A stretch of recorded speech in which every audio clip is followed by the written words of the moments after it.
Welcome. Apologize for the delay.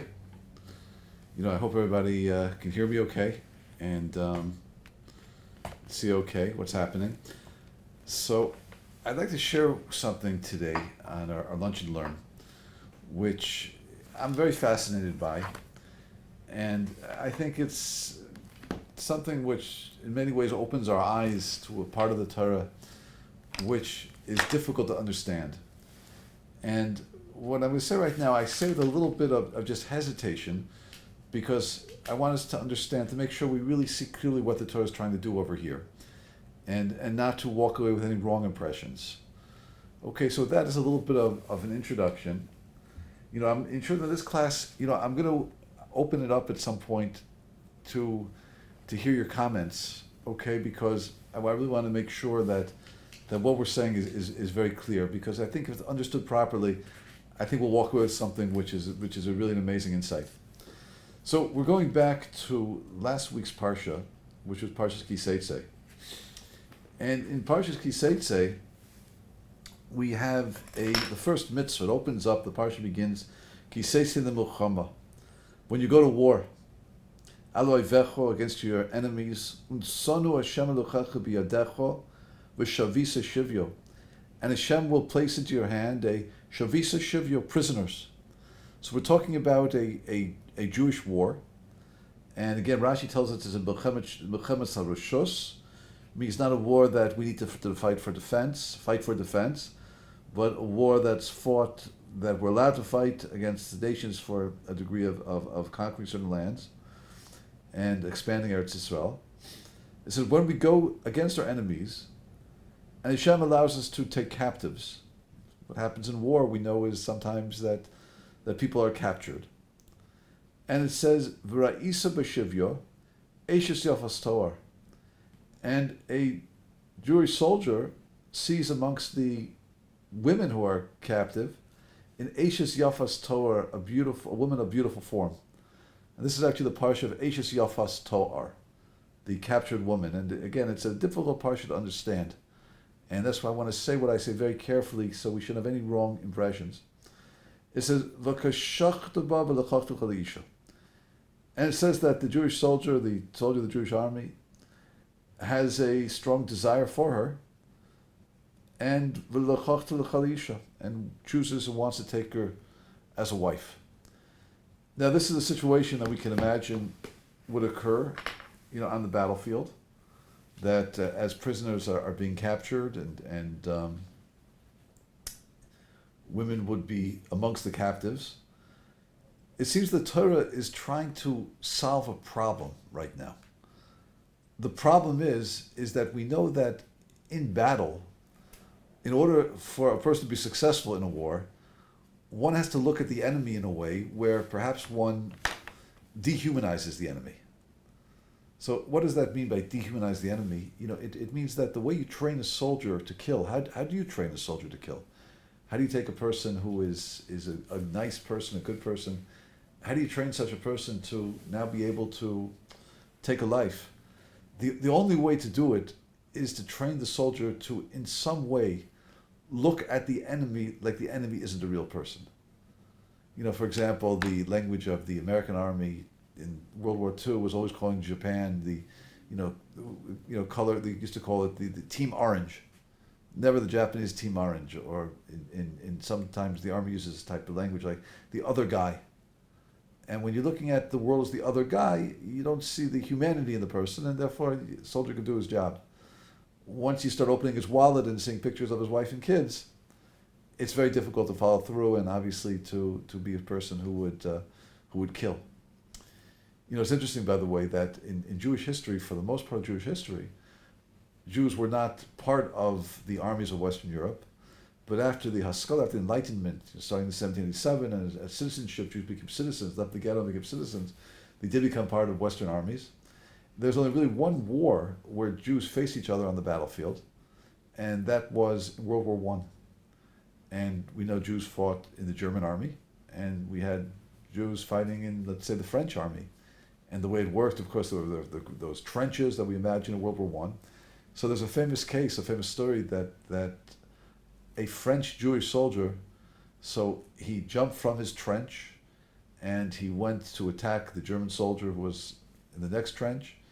And as he lay on top of that soldier with his bayonet, the German soldier screamed out, Shema Yisrael. And the French soldier responded, Hashem Echad. And of course, now it was a different world. Now it's not a German soldier and a French soldier. Now we're talking about two brothers. Now there's something that defines us. There's a humanity. There's a connection, and of course that overrides whatever type of army they belong to. But in order to be able to achieve the goal to kill, one needs on some level to dehumanize the other. The problem with this is that there could be an overflow. In other words, if that's one's orientation in battle, when we see another not as a person but almost like a thing or as an object, so how does one stop that from occurring? How does one hold back on that, so to speak? One is possessed with this idea that the one in front of me isn't really human, they're just an object. So if a man might see a woman in that scenario, it can be very dangerous because she's no longer a person with a past, with a history, with a future, with goals, with dreams, with a family. It's now just an article, an item, and something to be utilized, as it were. And that's why in war, it's one of the realities of war and one of the great tragedies of war is there's such abuse to women during that process. And it has to do with the fact that really because a soldier is thinking about seeing the enemy not as a person but as an object. And it transfers to the way one would perceive a woman in that respect as well. It's interesting, the Torah seems to be very, very aware of this psychology in the human being. And it says as follows: if one sees a woman in battle and takes a prisoner, and she's Eishes Yafas Toar, she's a woman of beautiful form, and he has tremendous desire for her. So the Torah tells what he can do. It says if you want to take her, well, there's certain rules you have to follow first. Number one, you have to bring her home. Now, this might be a married Jewish soldier, a man can have more than one wife, but he has to bring her home. He has to bring her to his house. I'm sure it's nothing which would not please his wife very much. V'gilcha es rosha. It seems like Rashi wants to learn v'gilcha es rosha as something to do with shaving her hair, removing that beautiful hair that she might have had that was used for some seductive purpose and shaving it. Also, to do something to her fingernails, and Rashi learns what it means to do to her fingernails is to let them grow long, to be menuvo. One of the opinions in the Talmud, Rabbi Kiva, says that, to let the fingernails grow long.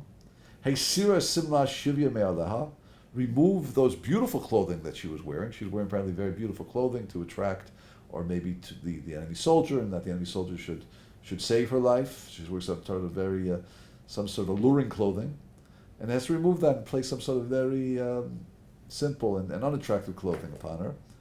But Yoshv Beisecho, and sit in his house, and she has to cry for her mother and father, and it means either she has to cry literally because her parents died in battle, in the war, or she has to cry because she won't be going home, or perhaps she's crying because she's going to be giving up her gods and becoming part of the Jewish nation. But she has to sit there, and Rashi tells us, where does she sit? When you come in and where you go out. In other words, you have to see her. You have to trip over her. She has to be there in your home. And she's mourning and crying over her parents. If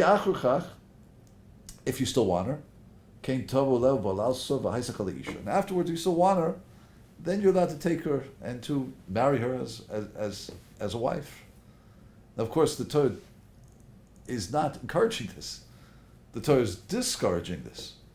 The Torah is saying we understand that there is such a feeling and such a drive in a human being in time of war.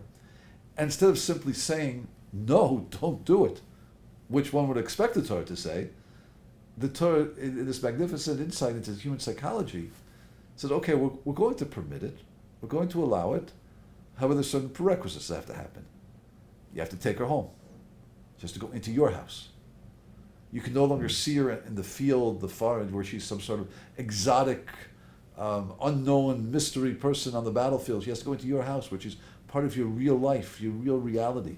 Perhaps she has to meet your wife, which is going to certainly change the reality of this man's desires. One has to change her mode of dress. She has to go from a some sort of alluring, perhaps even seductive type clothing to very simple clothing. Her hair, which was perhaps trying to allure, he has to shave it, and she has to let her fingernails grow long. And Rashi's language is the language of Rabbi Kiva, the Talmud, is she has to become maneuval. There has to be something repulsive about her. She sits on the floor and she cries for her parents, and afterwards, after a month of this, if you still want her, okay, marry her. And then the Torah goes out of its way to show that that's not going to be good, because the next chapter immediately following it is the chapter about having two wives, one you love and one you hate. And Rashi makes it very clear, the reason the Torah connects it, the Smichios of Parshios, is to say, because you took this woman for totally wrong reasons, not for values, but because you had this tremendous desire, eventually it's going to turn into a very, very negative relationship. You're going to hate her. And then the paragraph that follows immediately after that is the paragraph of Ben Sorah Amor, a rebellious child, that rebellious son. It's a case another time. We'll discuss it another time, Mr. Shem, but it's something that can never occur, never will occur, but it's a child one has to, who is so rebellious that we know the parent is obligated to take that child and have him killed by the Beit Din before he becomes a full-fledged murderer. But the Smichios Aparshiot, the connection is, such a relationship is going to fail. It's going to be a relationship where there's not going to be harmony, there's going to be disharmony, there's going to be no shalom bait, and the child produced is going to be a child who rebels against God. Because how could a child growing up in such a hostile environment between parents possibly be a home which is loving and warm, where a child will want to accept the love and warmth of God? It follows. So the Torah is clearly going out of its way to discourage this. There's absolutely no question. But the Torah, in that, again, that enormous insight into human psychology, instead of saying no, is saying let's channel and let's see if we can figure out a situation to say, if this is what you want, okay, you can have it, but you have to follow the following requirements. And again, the way Rashi seems to explain it, and the way maybe according to Rabbi Kiva in the Talmud, it seems the way one reduces the passion and one restores the sense of reality is by kind of creating this woman, putting this woman in a situation whereby, one just loses all the attraction. How attractive is she? She's bald and long fingernails and wearing some sort of old clothing and crying over a parent and the allure is gone. And then it says at the end that if you don't want to marry her, what do? So it said you have to send her home. The pasuk continues. It says, if you don't want her, after all this, after a month, you choose, you don't want her anymore. You have to send her away. You can't sell her or anything like that. You can't afflict her in any way. Why? Because you already afflicted her. You took her from the battlefield, you took her out of her homeland, you brought her to where you are. This woman now deserves to go home. And that's where she should be. That's where she should have been all along. So that's one way of certainly of reading this parsha, and I think at some level it's just extraordinarily insightful.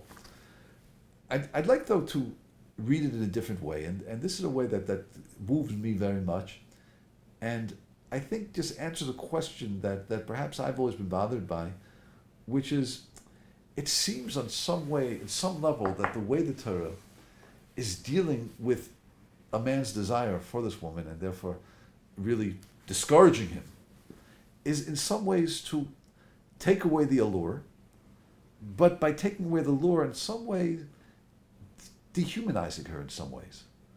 Shaving her hair, letting her fingernails grow all long and mangly, and putting her in some poor clothing, and having her cry, and just, there seems to be something a little bit of an act of removing the allure, as it were, but by taking away some of her greatness.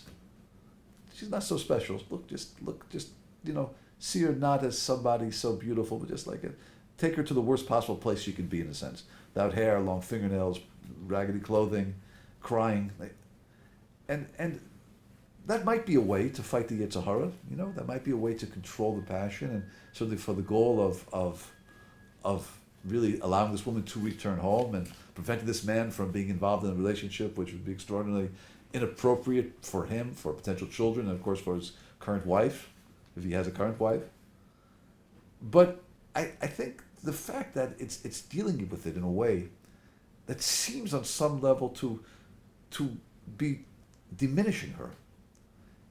Maybe one could be a little bit bothered by that. The Torah is anything if not just beautiful, and seeks the most beautiful possible way of approaching everything. And maybe this is the most beautiful possible way, because the way to fight this drive, maybe it's the only way to do it. However, I'd like to suggest another way the Torah seems to be operating over here. And let me reread the Parsha, these few lines, and I'm going to read it in a way where if we could see, maybe this isn't the whole story. Maybe there's another part to the story which really might be explaining what is going on over here. And maybe we can see that the Torah doesn't intend by any means to dehumanize, but the Torah wants to humanize her, wants to bring her back to a place where a man looks at her and says, you're not just a thing, you're not just an object, you're not just a conquest. Just because I'm filled now with the need to conquer and to kill and destroy, I'm going to look at you differently. Perhaps the Torah is trying to redefine in this man's mind, reestablish the realness and the humanity, the humanness of this woman. So let's reread the verse, and I'm going to take us through a different approach and another side of the way the Talmud views it. So let's look at the pasuk. The pasuk says like this one more time. Man goes out to war and he takes a captive. They take captives. And it's seen amongst the captives this beautiful woman. And a man desires her, and he wants to take her for a wife. Now listen to this. It says, bring it to your home. Again, bring it to your home. What's the home? The home is a place of your values. The home is a place where you're no longer in the battlefield, on the battlefront. You're not in some foreign land where you're looking at something where you think, oh, it's so exotic and the grass is always greener over there, and seeing this exotic woman, and that therefore there's a certain attraction in that. No, bring her back to the place of real reality, your home. The place where you dwell, the place where you live, the place where you express your values. And then what? Gilcha es rosha. Gilcha es rosha. How do we learn the word giluach in Torah? Gilcha es rosha. Does the word gilcha mean to shave off her hair? Or does giluach in Torah mean something completely different? There's actually a question in the Talmud. There's a debate in the Talmud about this. One proof that giluach, gilcha es rosha, doesn't mean to shave, comes from Yosef. The only time in the Torah, I believe, that we see this word gilucha mean, or gilcha, is by Yosef, by Joseph.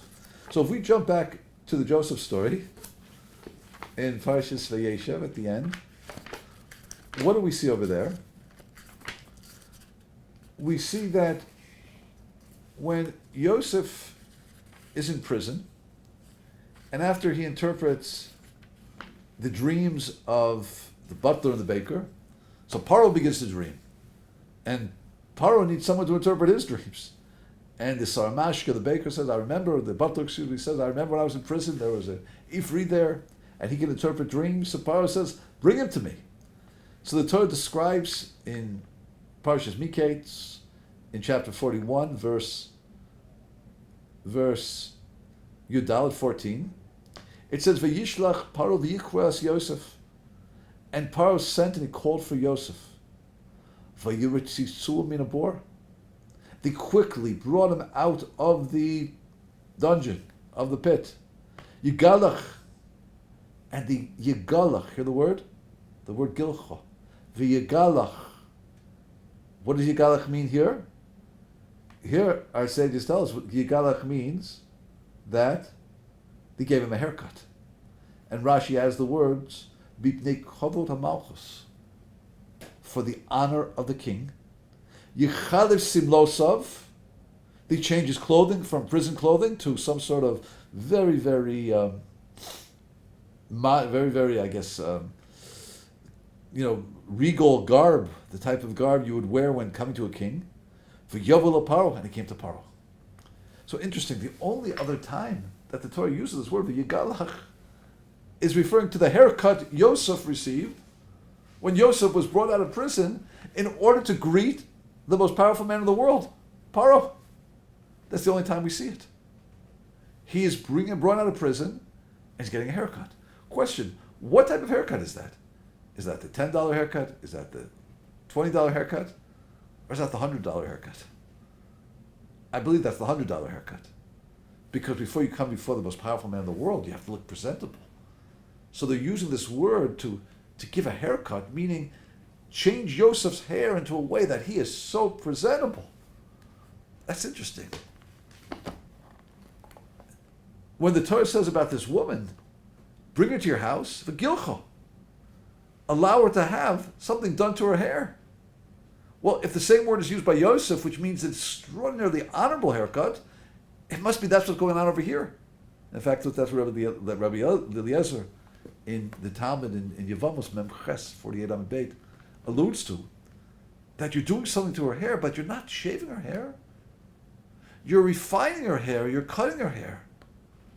You're taking that hair which might have been seductive, that hair which might have been utilized to attract in an inappropriate way, and you're giving it some sort of style that allows her now to be a person who is modest and a person who is presentable in a real way, not in a way of in some way of fantasy, but in a way of some sort of modest in Hebrew we would say, but sniut, in a way that brings out the beauty of a person, not in an alluring type of way, but in a way which is beautiful in its refinement. You give her a haircut, allow her to take a haircut, which refines her. And then it says, "V'osasas etzefoneho," and do something to her nails. Well, if you're doing something to her nails, letting them grow wild isn't doing something to their nails. That's just being passive about it. That's letting something happen automatically. Doing something to her nails means you're doing something. To that, the Talmud wants to say, it doesn't say let them grow long. It means allow them to be cut. Her nails now might have been very long. They might have been nails that were, again, designed to allure, to attract. Cut them in a way that now they're refined. There's a certain regality to them. There's a modesty to them. In fact, the Talmud says that the word asasa, which means do something to. So Rabbi Eliezer in the Talmud over there says that we see that when Mephibosheth was the son of Shaul, and when he went to meet David HaMelech at that time had lost the throne. So when he went to see David, he was criticized. Why? Because it says he didn't he didn't do something to his mustache or beard or to his feet. I mean, he didn't prepare himself properly. In other words, when one visits a king, when one sees a king, one needs to prepare oneself. One has to present a certain type of refinement in oneself to the highest levels we could imagine if we're going to be presented before a real king like David HaMelech. But he's criticized that he didn't do that. And the word of the Navi is, the word of the prophet over there says, Lo asasa. He didn't do that. So Rabbi Eliezer says the same word over here. Asasa for now means do something to your nails that make it regal and refined. Something Mephibosheth, the son of Shaul, didn't do to his beard and feet, or something when he was supposed to come before a king. So there's a different take going on right now. It's not that she's becoming less human, and that's the way a man's going to fight his Yetzer Hara. She's becoming more human. She's going from a woman who was the subject of attraction, a woman who was just in his mind an alluring image, an object as it were, to someone who's refined and regal, someone whose hair is now demonstrating the beauty and refinement of the face, perhaps. The nails, which were alluring and maybe seductive, are now becoming refined and short and presentable in a way that one could come before a king. a refinement in that. And then it says, Vehisir et simla shivya me'elah. Remove this simlas shivya me'elah. Take her cloak of captivity off of her. You think about it, what does that sound like? Garment of captivity sounds very much like, well, when a person's taken captive, usually they're wearing ragged type clothing that must have survived the arduous journey or she must have been wearing as she was fleeing or whatever it might have been. Remove that from her. And what do you replace it with? It must be that you replace it with something again, which is dignified. And then what happens? Yosha Beisecho. Bring her to your home. Again, as we mentioned before, your home, a place of real life. A place where people have dreams and plans. A place where people have hopes. Where people dream about family. And allow her to cry. For whom? Her mother and her father. She has a past. She has parents. Just people who loved her and cared about her and raised her. And now either they died in battle or she's never going to see them again. But let her mourn a life that she really lived. A life that was emotionally connective and deep. And then what does it say? It says afterwards, it says, and if you still want her then, okay, you're permitted to take her. And you can take her as a wife. However, if you don't desire her any longer, shilach l'nashra, you have to send her back. Why? And you can't harm her in any way or cause her more pain, because I show you, so you already harmed her. Fascinatingly, I feel that this approach, seems to be a makloket, a debate in the Gemara, again, Memchet Amid Beit in Yevamot, between Rabbi Akiva and Rabbi Elazar. And all centers around hair and fingernails. Are you shaving her head and let her fingernails grow long? Or are you giving her this beautiful haircut like Yosef's haircut and giving her a manicure? What's happening over here? It seems like this approach, in which one can read very well into the words, seems to be saying that the goal here is, how do we stop this marriage? How do we prevent this man from making this tragic error of taking a woman who's not of Jewish values and just taking her because of some desire? The way you have to do it is you have to humanize her. You have to turn her back into a person.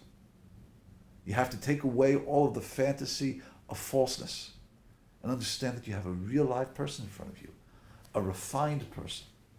As we know, the refinement of the hair will bring out the beauty of the face. The refinement of the nails will bring out the beauty of the hands and one's actions, perhaps. You have to realize she has a family, she has a history, she has her own dreams and aspirations and goals. See her as a person. And when you see her as a person again, now all of a sudden you realize, wait a minute, how can I take such a person? This person doesn't belong here. She doesn't belong in my home. She doesn't belong with my family. She doesn't belong in the setting in the land of Israel. She belongs back where she came from, back where she has a history, where she has a life. And now you're obligated to send her back.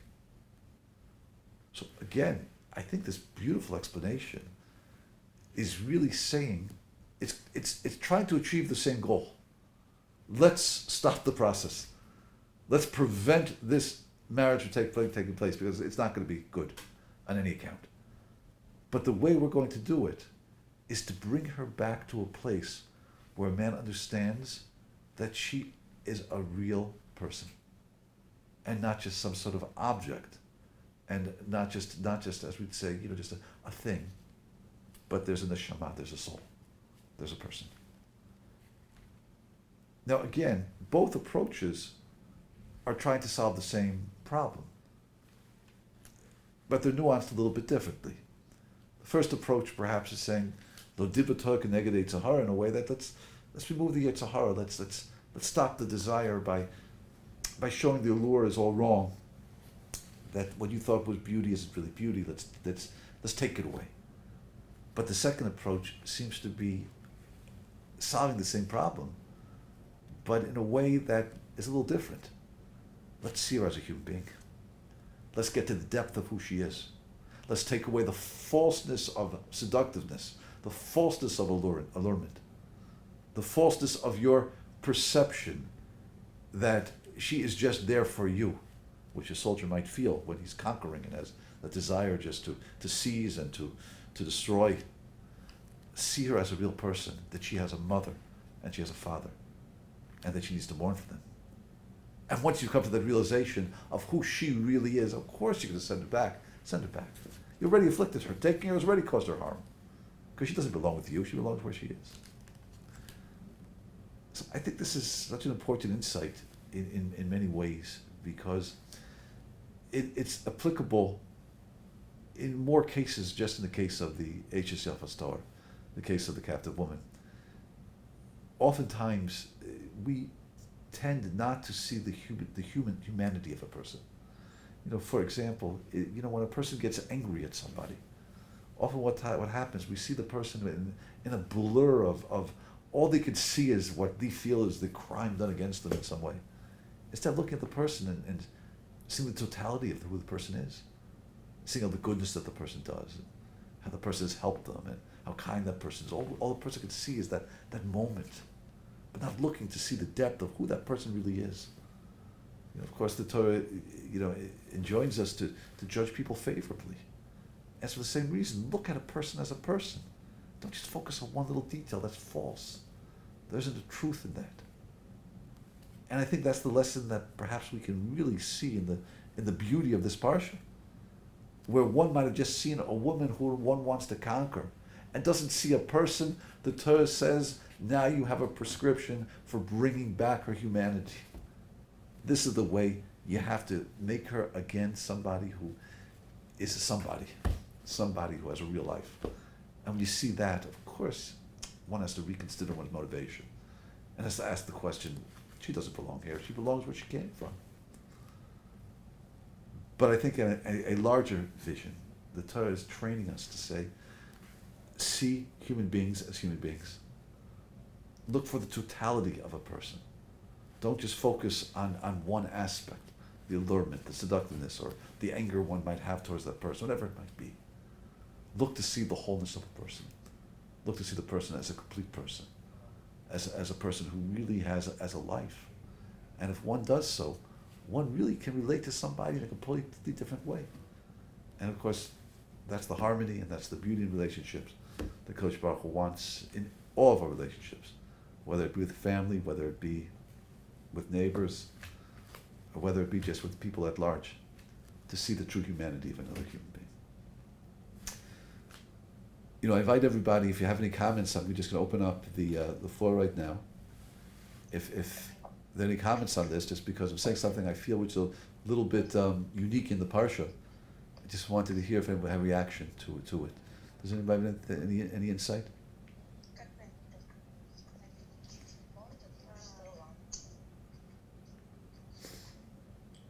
Okay. Yes, hi. David, how are you? David, how are you? Thank you. They're good to hear. It was good to hear from you. I hope we see each other again soon. Miss Hashem. Miss Hashem. Miss Hashem. Thank you for saying hi. And so I ask everybody just to think about it a little bit, and if you have any comments, please always feel free to send me an email or send me a text, and we continue the discussion. But if not, we'll, Miss Hashem, God willing, continue next Tuesday, and I wish everybody a very wonderful week.